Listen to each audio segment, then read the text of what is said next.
welcome. Thanks for joining us on today's edition of Journalists Hangout. I am Kemi Foladeyemo. Well, today on the program, President Buhari receives report on the probe of the SGF and the NIA boss, plus Nigeria signs extradition treaty with the United Arab Emirates with a view to strengthening the fight against corruption. And later on the program, Ethiopian Airlines to take over the management of Arik Air. I'll be hanging out with Babajide Kolade Utitoju, Kolawole Johnson and Benga Onitilo will join us later. Journalists Hangout starts now.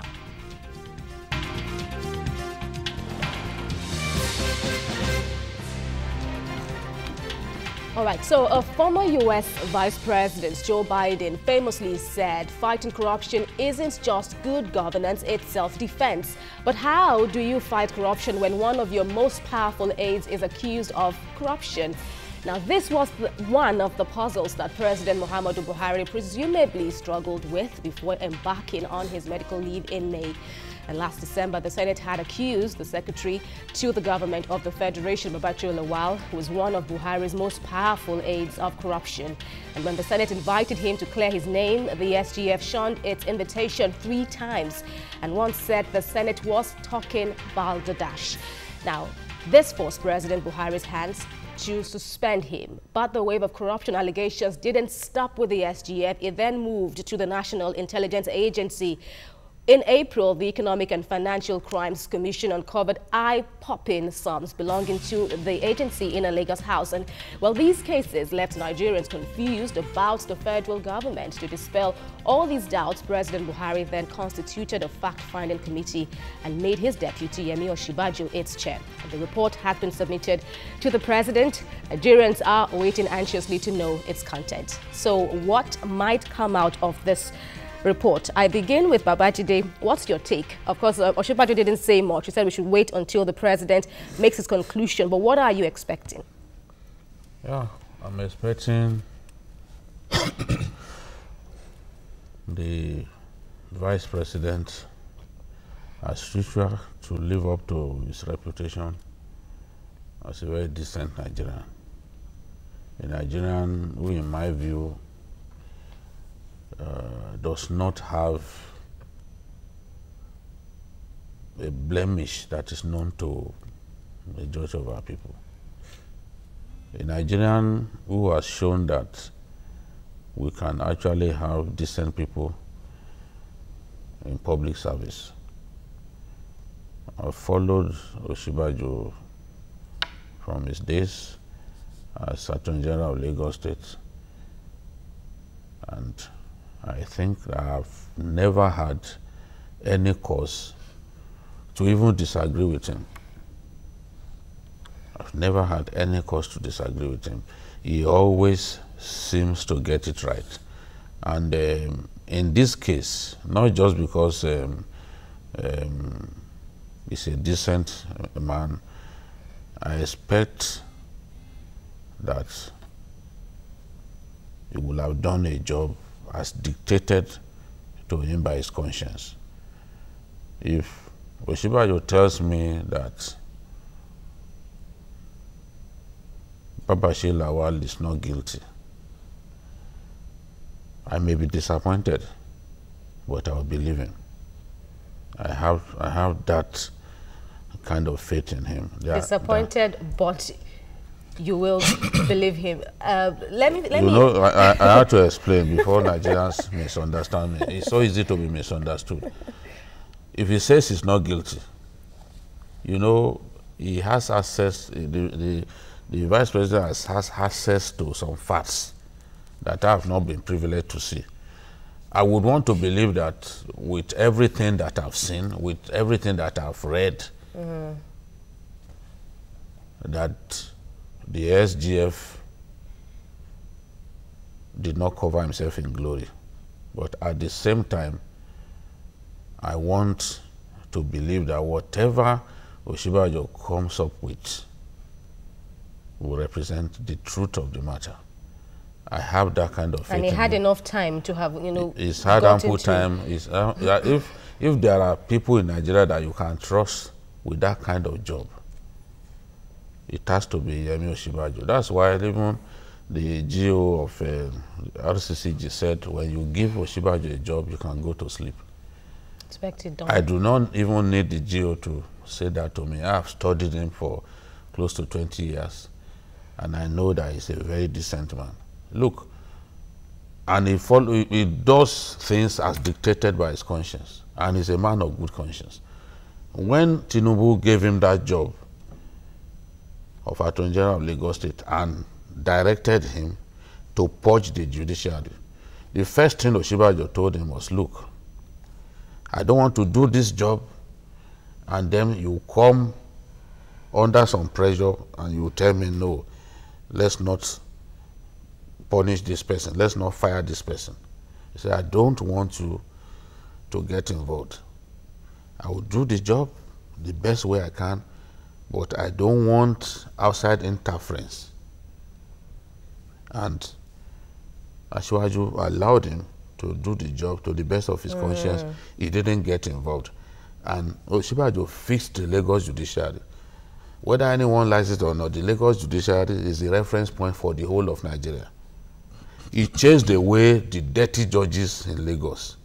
And women who used to occupy the backwaters of the judiciary in Lagos, they came to the forefront. There are a number of them, indeed. A lot of them became, some of them became chief judge of the state and all that. So, because the dirty ones who would have been in their, ahead of them had been chased out of the judiciary. So, I've studied him over the years, and I know that even in this case, he will have done a good job. All right. Let's get your own verdict, even before we know the contents of this report. Do you think this report, will give Nigerians the answer they need to this puzzle on ground? Well, I may not be able to say in specific whether it will or it will not, but you know that Nigeria is a nation ruled by sentiment in the public space.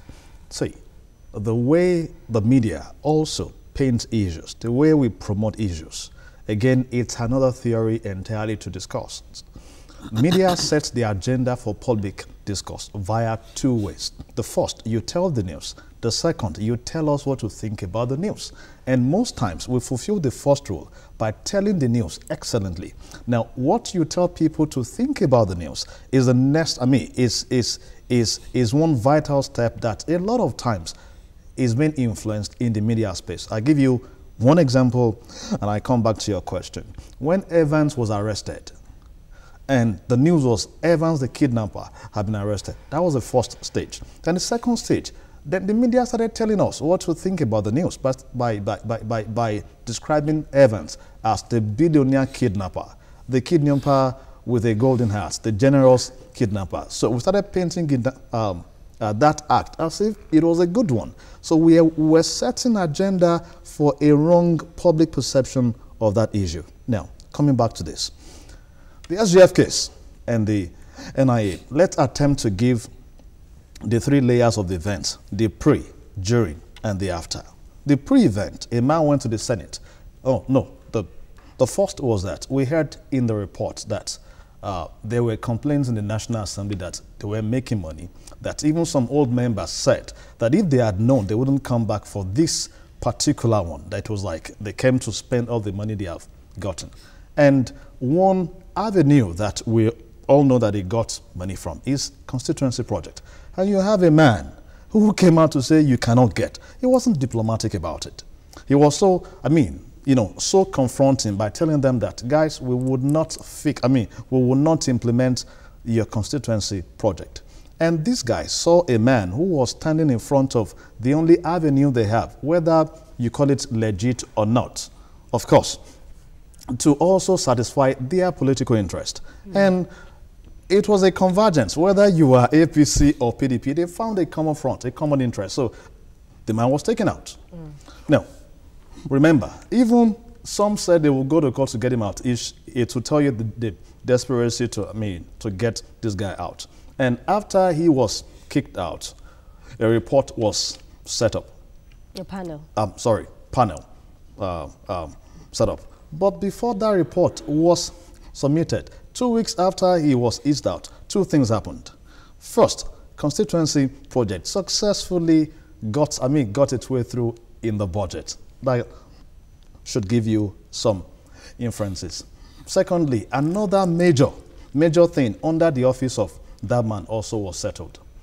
CCB case, of course, was settled 2 weeks after the guy was taken out. That should also give you some inferences. Now, thereafter, I was shocked some 2 weeks ago when I heard, sorry, I'll connect these two now. When I heard that there were forces, the armed men went to the office of EFCC, that a nation is like you have armed men going to going to the DSS office to attack them.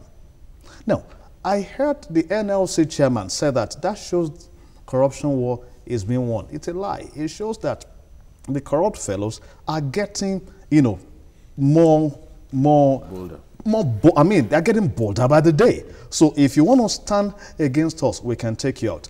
Don't forget that Magu also had a very strong case with the Senate. They didn't want to pass him. As a matter of fact, don't forget that because of Magu, the Senate had to face the federal government that we won't pass any other thing you bring. Now, don't also forget that recently again, you had Malami also going against Magu, of course. And don't forget also that when Magu was to be cleared by the Senate got security reports twice through another member of the report committee. Yeah, you're raising interesting theories, of course, though, but I'd like to bring in Babajide at this point now, even though you haven't yet given me the answer I was looking for. Yeah, but summarizing that and nail that off. Indeed, just before, I would like Babajide now to respond to that point now, because now he's expanding the issue a bit now by saying, taking us back earlier though to when the Senate now introduced this report. Is that what you think this is eventually? Because if indeed this report turns out to be indicting on the SGF, now does it somehow vindicate the Senate all this while? Of course, the Senate will have been vindicated. Yeah. The man had been cleared, but those senators were not impressed, and they continued to look into to investigate the matter further, and they came up in their view with some facts. I think that Nigeria I've learned not to believe everything that I read, because I've seen people accused of almost stealing the whole of Nigeria, and when they are taken to court, they are freed. The judge will say that, oh, EFCC didn't do a diligent job. Prosecution. It has happened so many times. And sometimes too, by making a critical mistake in the course of investigating a particular matter, you can actually ruin the matter. For example, we're talking about Diezani. All kinds of money we are told Diezani has stolen all kinds of money. Well, it's still the court that can actually show us whether she's guilty or not. Because she's saying something in her recent defense that from which account of the NNPC did I steal money? You understand? Because you must prove that yes, money laundering actually took place. You must follow the trail.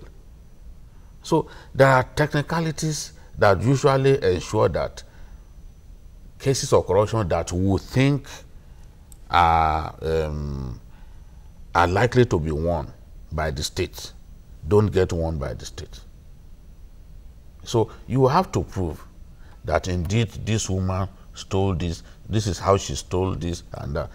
Sometimes you can see the audacity of Yakubu, for example. Yakubu, the former MD of NNPC. He said, I didn't steal any money, because we suspect that what they found in that house where she kept money were proceeds of kickbacks given to him by people who are given contracts and all that. So it's difficult It's one thing to allege. Yes, it's difficult to prove such cases. Because you actual, would look at, we all believe, oh, he must have stolen this money. But you must provide proof of stealing. The court will not convict someone based on suspicion. You must provide proof of stealing. So for Yakubu, for example, who is saying, look, I didn't steal any money, is because he's confident that even if they walk from now to kingdom come, they won't find where he directly stole money from NNPC coffers or any account of the NNPC. It's the same thing that the woman is saying. He's saying, which account, from which account did they send this money that you claim belonged to me? And is that how we can also liken it now to these contracts that they allege? In the case of the SGF, in the case of the SGF, hold on a bit. In the case of the SGF, for example, the SGF was no longer the director of that company. Of those companies. But we heard from the Senate that he was still operating that account. That has to be proved, because it's still just an allegation, and I want to give him that benefit of the doubt. That has to, you must provide proof that indeed he was still operating the account where they found money, where kickback was supposedly sent to. So I don't know exactly. It's a very complex matter. If you look, even the other matter too, the other NIA. The NIA thing, if you've been following what has happened, you will see clearly that that money, that even the National Security Advisor was aware that that money was kept there. And a brigadier general in the Nigerian Army even testified that, yes, we have seen the money that the government set aside, we have seen where they used the money and all that. You know, these are security, they won't provide proof. But a general came, wrote a memo to the NSA saying, look, this is where the money, how the money was used and all that. And from the memo from the NSA to the president, it is clear that even the president was aware that that money was there. So it's a completely confusing situation for me. So we don't see the vice president, having such an easy task. It's a tough task on his hands. It's tough. Very tough task on his hands. For me, in the case of the NIA man, if you read the memo that the NSA Monguno sent to the president, you conclude that there's no case, because he laid out clearly the fact that that money was there and that previous monies set aside for such operations were diligently used and that they were happy with what they used the money for. All right. Kolawole, your take now on this issue. If indeed now, all these theories, turn out to be true, we've already established that the Osinbajo didn't have an exactly easy task on his hands now. Yeah. But what are your thoughts now on all these points that Jide has brought up? Well, sympathetic enough. If I'd landed in what I was building up, probably that would have been able to, throw some light. But let me not go back to them. Of course, you can say that the VP would have gotten a very tough task. But don't forget that he also had several things to do. So most of the job would have been rested with the Attorney General and also the third man in the team. So probably he will be relying much more on what they bring on board. So pray, if those ones were not having any ulterior motive, we will have a clean report. And here is it. As a person, for me, wherever we see traces of corruption, kick the person. Get him out. If the man is guilty, he should not only be kicked out, he should also be prosecuted. Here, but this is my fear. If this is a result of conspiracy, if this is a shortfall of conspiracy, of state power, of ego tripping, it would have been disastrous, because everything that we believe is that the man was giving money to cut grass and he didn't cut the grass. But you and I know that it was not a grass cutting. Look at the very first thing that the Senate did. The committee came out to tell us that, okay, this man had cut grass with 243 million naira. But you got the details of the contract later, but that that was not the issue. It was actually for a different thing Let me pause you entirely. for a second Okay. and connect with Yinka. It's good to have you join us, Yinka, all the way from Jos. Hello, good evening. Good evening. evening. You're welcome. Thank you very much. I enjoy your program. Thank you very Hello. much. Hello. Thank you very Yeah, much. Thank you. You are doing a good job. But the question I want to ask the man on white without cap. Hello? Yeah. You're referring to Babajide. It's a, Yes, it's a grey attire, it's actually. I've been watching his program all along. All right. It seems that he's supporting these corrupt people in this country. How can somebody carry, how can just see somebody, almost 30 billion in somebody's account, and you are telling Nigeria that Nigerian government cannot prove where is the money? Is this his salary? All the other might be okay with the Minister of Petroleum for years. How many years become, you are telling the whole Nigeria that Nigeria government prove that how you get the money? I think Sorry. All right. Can I? All right. Just before, of course, that wasn't what it's a ridiculous was thing to say. insinuating. I want to even That- reply to that. I want to even The reply to court- that. the I court- want to reply to that. Okay. That was far What from the it, court actually. will be interested in, you can say what he likes. What the court will be interested in is you proving that that money you found is a product of money laundering. I've seen, we put a former Minister of Works, Hassan Lawal, on trial, and the judge abused the EFCC and set him free. You must prove. These are That is a fact. weighty These are not allegations, after emotional all. issues. I think the issue We is can't get this. emotional See, the issue is with this. legal I was on a issues. similar program like this some 2 weeks ago. It was, and I said, for me, if it was a topic on Magu, for me, I was saying on that program that I think Magu should be more strategic in fighting corruption, that he is not the only person who can fight corruption in the entire country. However, the rate at which EFCC is losing cases, of course, should give us a second thought.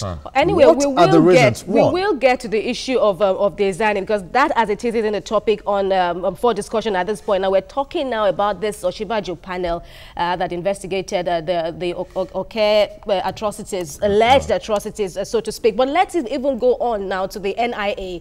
What could the Osinbajo panel bring up now, considering this huge sums of money that were found that Oke says belongs I was saying something him. earlier. The man will not perform magic. He will rely.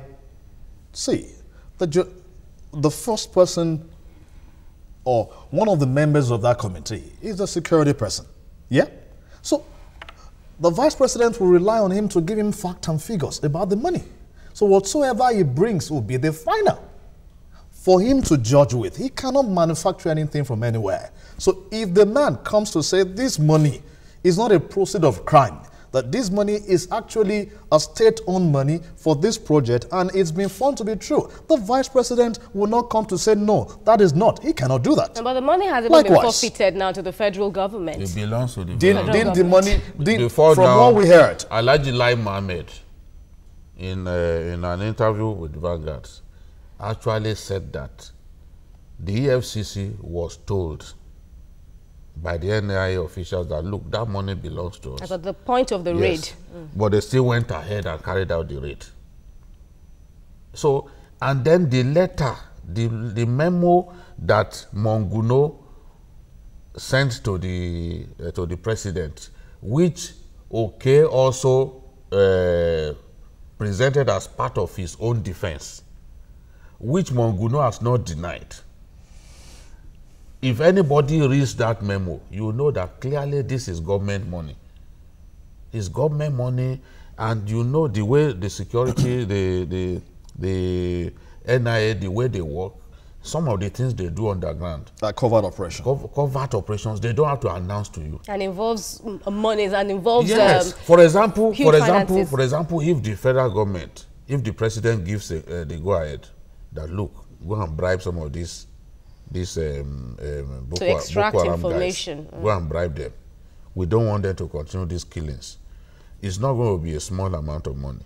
And you don't expect that money to be passed through the bank. You don't expect that money to be sent to Boko Haram fighters in Sambisa electronically. But then you say bribe, the same men that they are looking for to destroy their powers, as in, are these, well, as long as they get the job done. Let me tell you, if we need to bribe for these killings to stop. You saw yesterday, we were discussing 83 kids used as suicide bombers. Let me tell you, if the government is in a position to bribe for the killing and embarrassment that Boko Haram has constituted to our nation, I'm telling you, they won't hesitate, they will bribe. We've been negotiating with them for so long. Even before this, the first set of guests were released, we had negotiated and negotiated. At the point when they wanted to receive the guests, a rival faction came and ended the process, threatening that to go and kill the remaining guests. So look, we will negotiate. We will negotiate, but what governments do is they won't directly go and pay them cash. They will go through a third party. That is, it is done everywhere. And after all, it's the intelligence agency in Nigeria. So are you saying, or are you also toying along with Babajide's lines now by saying that we might eventually we're getting to a point through this investigations now where we will see national interest versus justice? Regarding the conclusion. Okay. I wouldn't think especially where this NIA investigation is concerned. In the NIA case, the things are obvious. The man said that I had written a memo on this before. I mean, a report on this before to the appropriate quarter.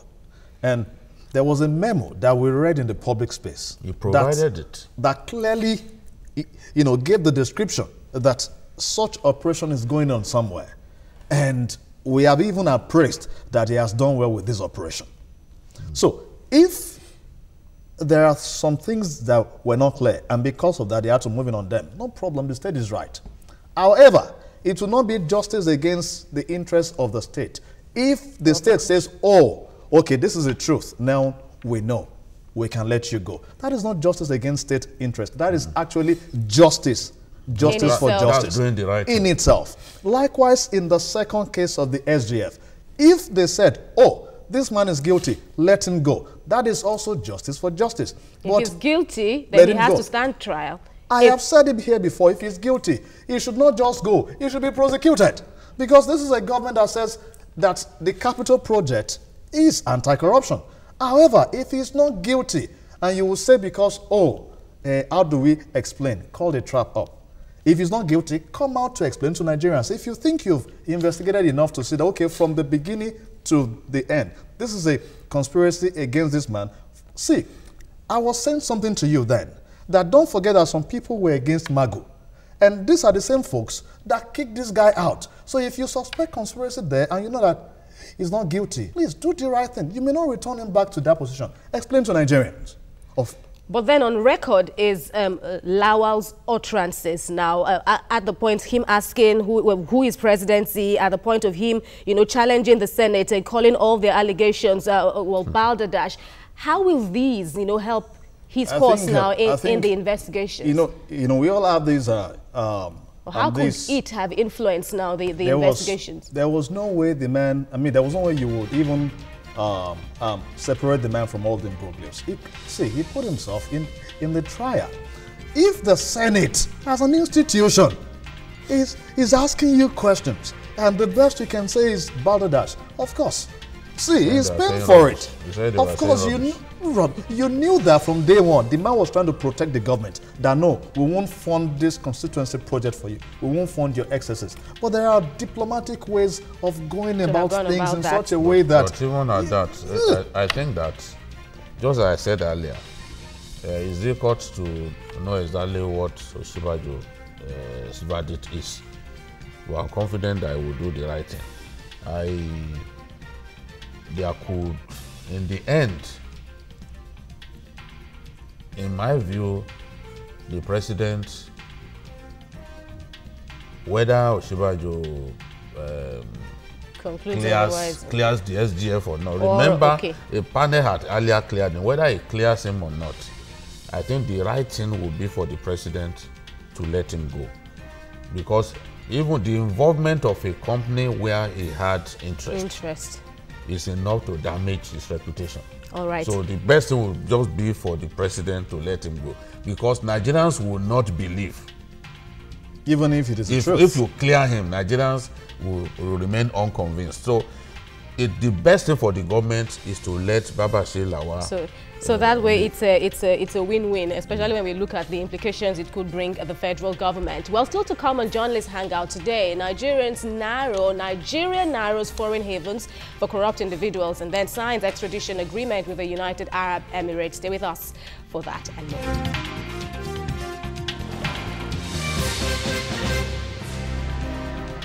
All right, so Nigerians are waiting on President Buhari now to, divulge or release now the verdict on that Osinbajo panel. In the meantime, the president has signed 9 international agreements with the United Arab Emirates. One of them was a mutual legal deal that will enable Nigeria extradite corrupt individuals who had absconded to the country, that's the UAE, to hide. Well, to be blunt now, this agreement is bad news and bad business for those who had looted our common patrimony. It's the end of an era and the prod to either get them to keep running or make Nigerians sell their new homes. The federal government is confident that this deal will strengthen its anti-corruption war, stabilize the economy, and improve security in Nigeria. Question remains though, will this make any difference when the EFCC routinely loses cases for poor investigation? Babajide, your take now. Many are celebrating this crucial deal but then you've already hinted now to the trail of cases that have been dismissed now at the quarters of the EFCC in court now. So how will this make the EFCC sit up, so to speak? That's why the president said yesterday that all the agencies should get ready to work so that they can maximize the advantages that come with this extradition deal. This deal that we signed. We've been on it for some time. Remember, the president traveled to the UAE and they talked about this. And I'm particularly excited because I know that a lot of Nigerians, have been capitalizing on some lax laws in the UAE to actually go there, with looted funds, buy houses, set up companies and all that. I know someone who, as a Nigerian senator, even set up a housing estate in a highbrow part of Dubai, clearly with stolen funds, public funds. So there are some of them who believe that, we don't have to go to the UK. Their laws are strict. Remember what happened to Dariye when he went there. Remember what happened to Alamesia when he went there. So they picked up valuable lessons and decided to go in a different direction to the UAE. But now that we have this deal in place, we are narrowing the havens of these people. So ultimately, there will be nowhere for them to hide stolen funds. There will be nowhere for them to hide. And for the properties that they've even already, bought there now, they can't clean their tracks at this time. They will be confiscated. They will lose those properties. And part of this deal ensures that we can even exchange prisoners. Both countries can exchange prisoners. So if you jail a Nigerian over there, we can also request for him. We can request for that Nigerian. Say, okay, we want him to come and serve time in our own jails, which is what I would want. The jails in Dubai and some countries of the world is like a 5-star hotel here in Nigeria. I saw some prisons in those Scandinavian countries, especially Norway, especially in Finland and the likes. Anyone who want to sleep in those cells, those are not prisons. Let these people who have stolen Nigeria blind come and serve time in our own prisons here.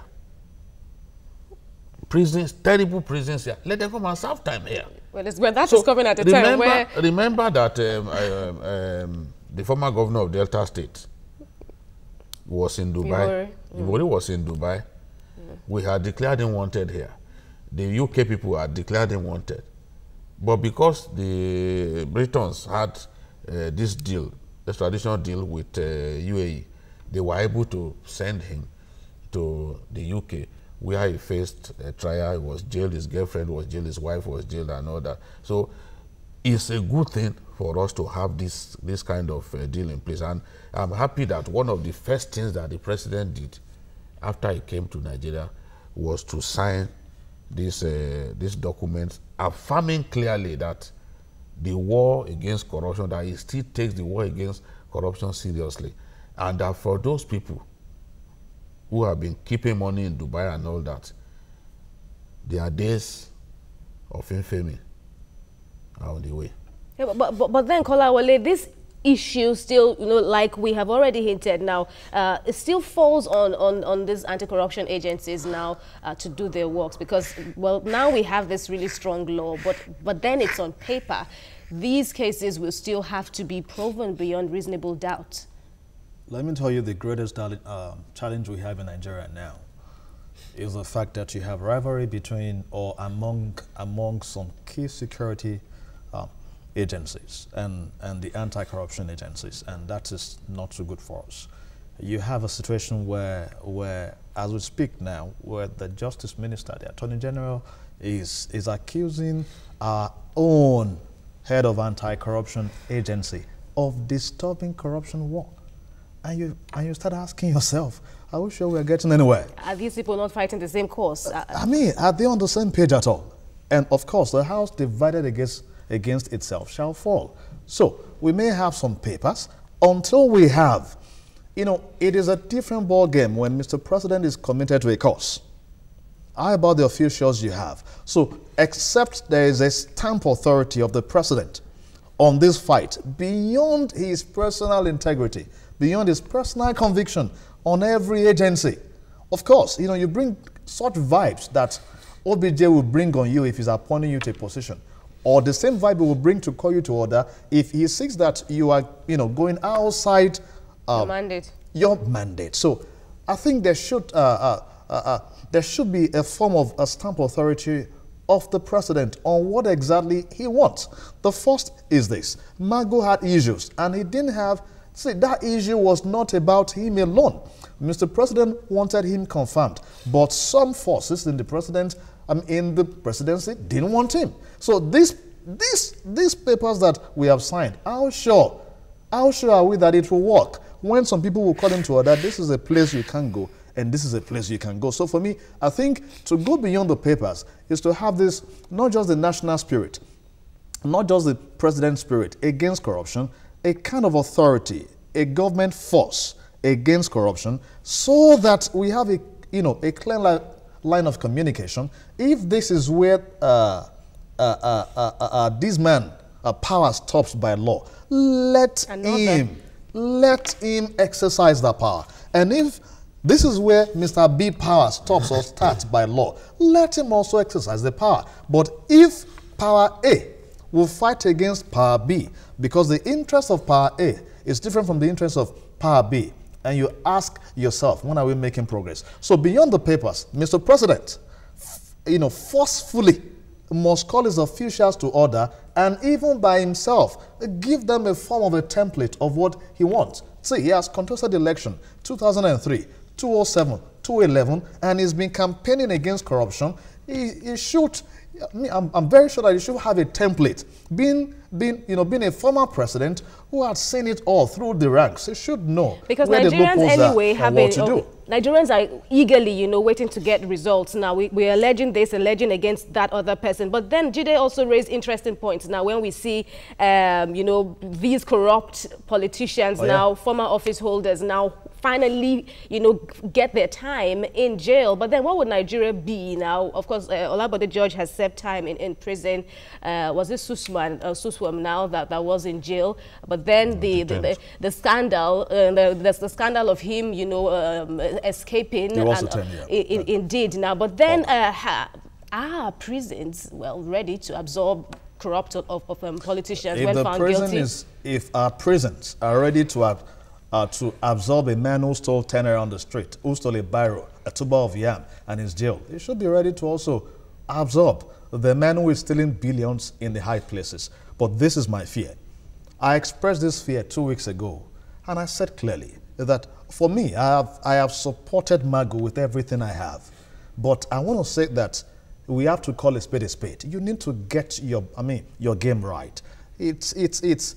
Do your investigation properly.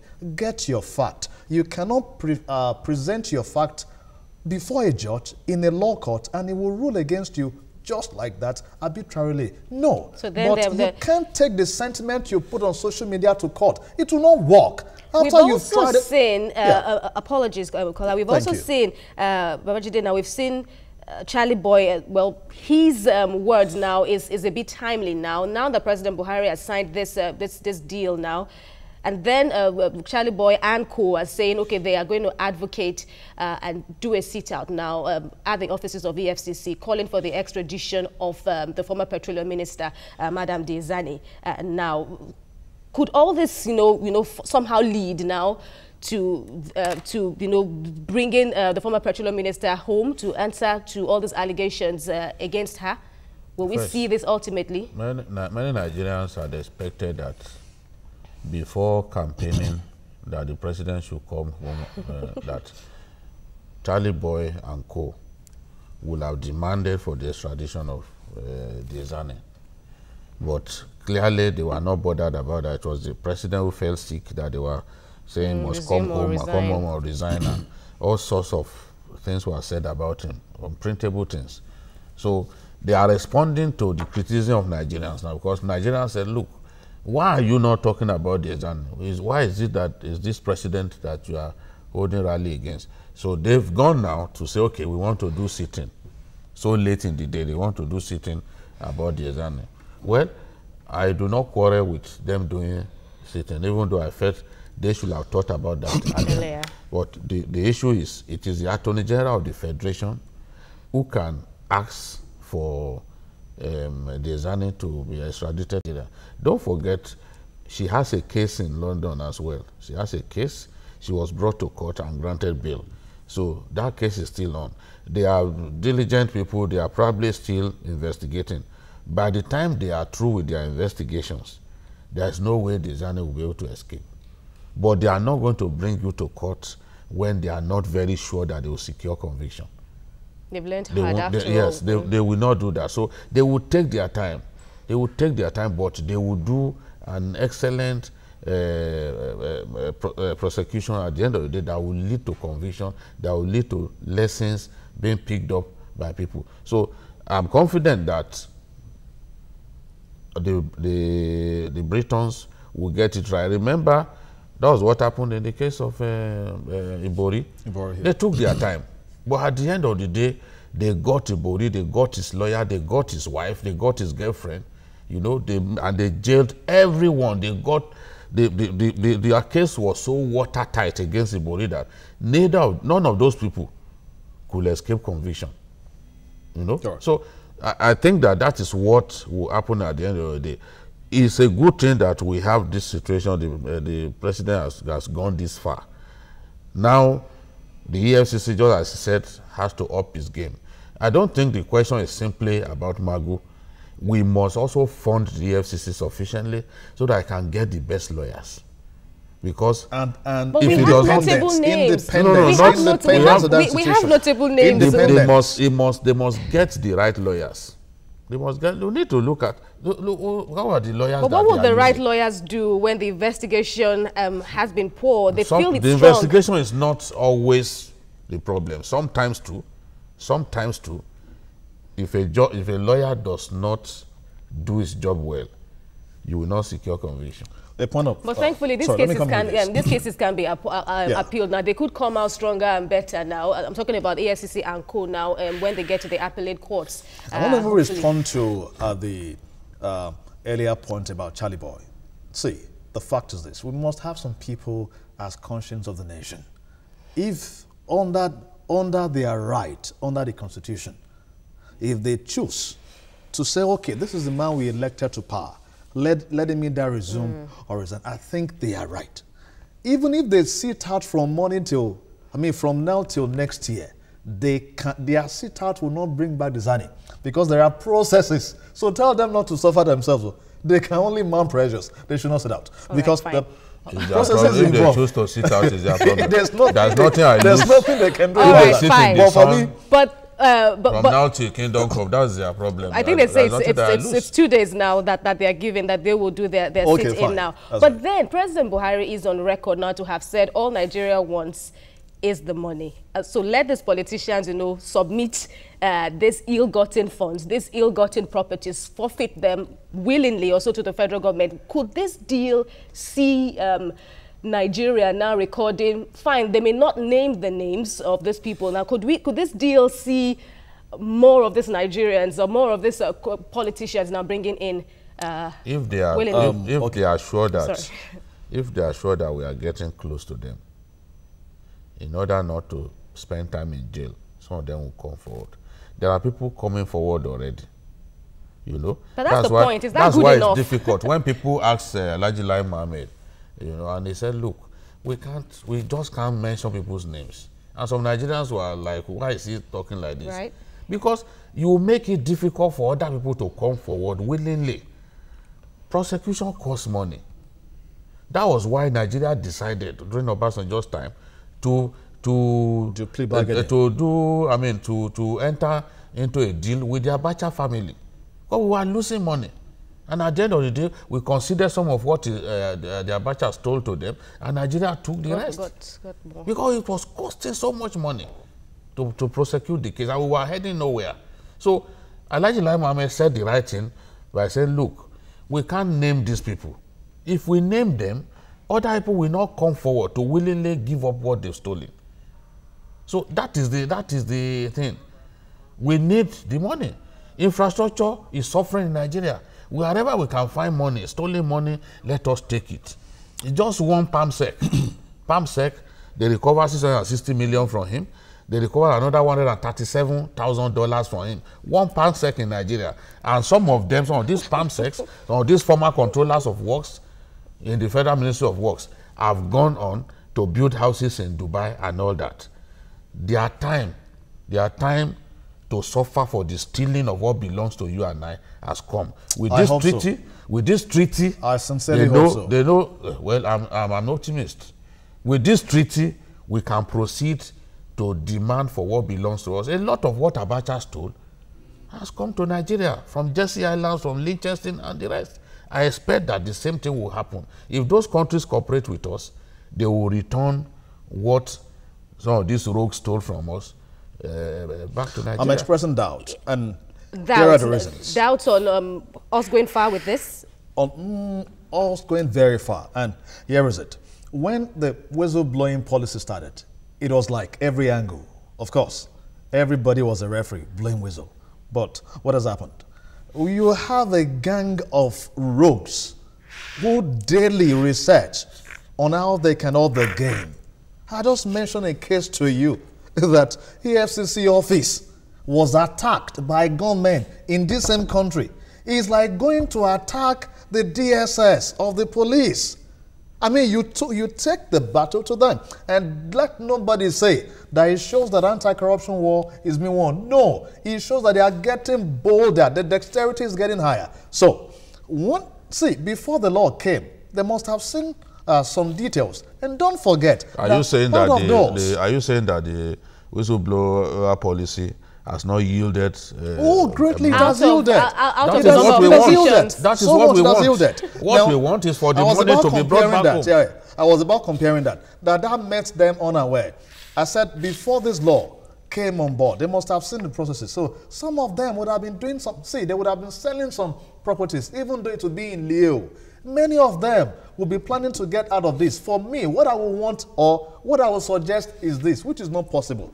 If we can just suspend all this normal process, go after these rogues once and for all, kick their ass out, But and again, let's go back to the laws. We see how to follow the law. Honestly. Indeed, because especially when we're talking about honestly, special Banana courts. Republic, We are yes, not in I Thomas know. Hobbes' state I of know, nature, I know, where I we know. just do what we like. I know. Otherwise, we will convince people out there that, look, we are indeed a backward nation. We still have to follow the law. If you read the It corruption is- model of China, If it is, no, so if I still believe that within our laws, there's a lot that we can do to defeat corruption. And of course, the clamor has been on special courts. See, this anyway. whistleblower policy if you see already they announced how much that they have recovered.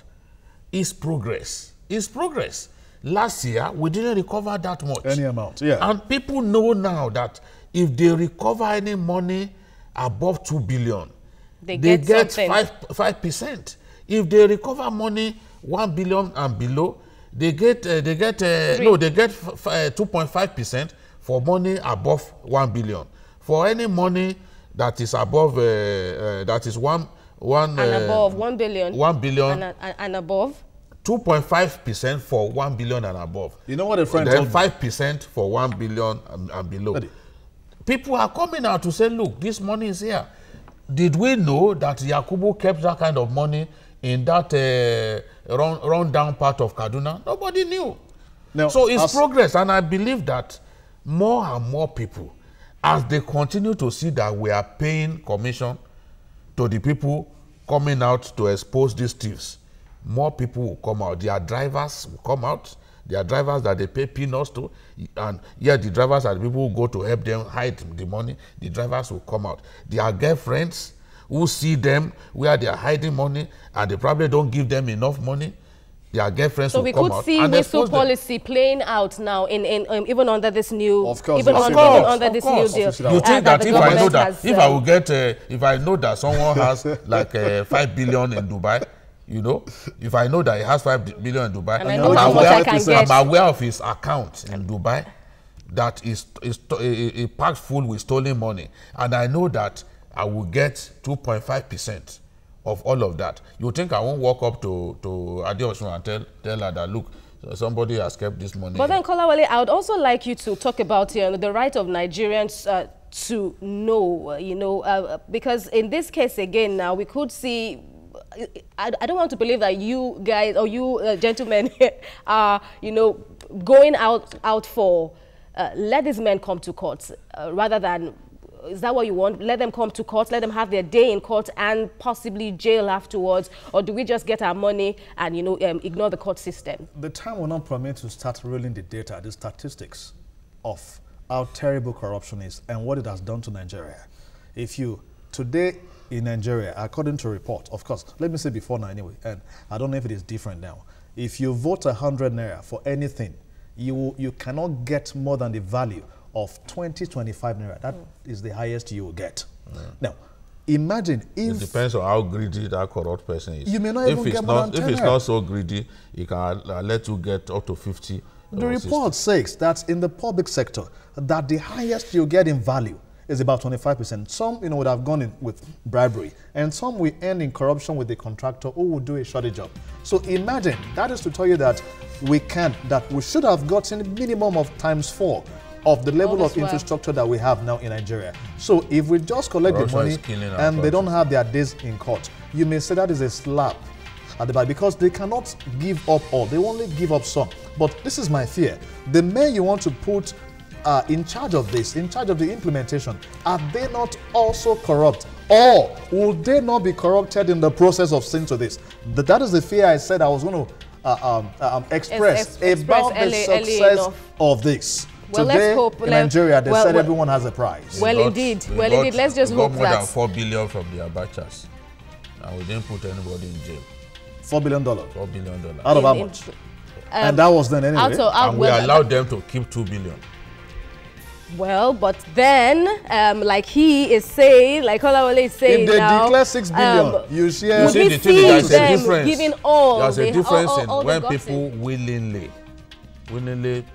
they say they don't want to discourage people to willingly come and give up their loot. All right. That's why they are not. So, and I think it makes sense. We'll leave it at that, and must thank Babajide Kolade Otitoju and Kolawole Johnson now for their brilliant submissions this evening. Unfortunately, Gbenga Onitilo couldn't join us, and we couldn't treat the third topic now on Arik Airline possibly going to be managed by Ethiopia Airlines. We will do that in our subsequent editions, of course. In the meantime, that's what we have for you on Journalist Hangout. Thanks a lot for joining us this week so far. Please join us again next week for another interesting, state of episodes now, or series now, all through next week and beyond. In the meantime, you can watch the repeat broadcast tonight at 11 p.m. on TVC News Nigeria, and watch Journalist Hangout on YouTube at youtube.com/TVC News Nigeria. Feedback channel, of course, remains Journalist Hangout at tvcnews.tv. Many thanks for watching. I am Kemi Foladeyemo. Bye for now.